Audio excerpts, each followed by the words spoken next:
Hi friends, Manthena ఆశ్రమము రాజమండ్రిలోని dining hall చూపించబోతున్నా చూడండి. నేను అక్కడ 21 డేస్ ఉన్నానండి. నాకు చాలా బాగా నచ్చింది. డైనింగ్ హాల్ ఇలా రౌండ్గా ఉంటుందండి.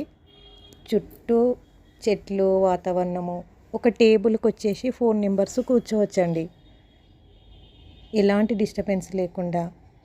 ఇలాంటి డైనింగ్ హాలు పక్కన కూడా ఇంకొకటి కూడా ఉందండి సరిపోకుంటే. అక్కడ ఫాస్టింగ్ వాళ్ళకు తేనె నిమ్మరసం, జ్యూస్ ఫాస్టింగ్ వాళ్ళకు జ్యూసులండి 4 టైమ్స్ ఇస్తారండి జ్యూసు.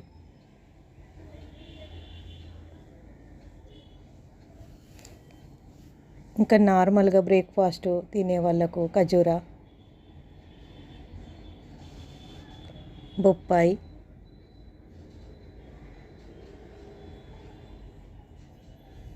మొలకలండి. మొలకలలో కూడా యాపిల్ ముక్కలు వేస్తారు, జామకాయ ముక్కలు, అనారం ముక్కలు, గింజలు ఏవంటే అవి ఫ్రూట్స్ కలుపుతుంటారండి. బాయిల్ చేసిన మొలకలు కూడా ఉంటాయి ఒబిసిటీ వాళ్ళకు. దానికి కొంచెం కారం తినే వాళ్ళకి పచ్చిమిర్చి, నిమ్మకాయ కూడా ఇస్తారండి. మనకు ప్లేట్కి ఎంతైనా పెట్టుకొని తినొచ్చండి. ఇలా చూడండి ఫ్రెండ్స్, మనకు వడ్డిచ్చే వాళ్ళు కానీ వాళ్ళు కూడా చాలా నీట్గా మనకు వడ్డిస్తారండి. ఎంతైనా పెట్టిస్తారు. చూడండి ఫ్రెండ్స్, చుట్టూ ఇలా ఉంటుంది. నాకు చాలా నచ్చింది ఫ్రెండ్స్. ఓకేనా మరి? మీరు కూడా ఎప్పుడైనా వెళ్ళి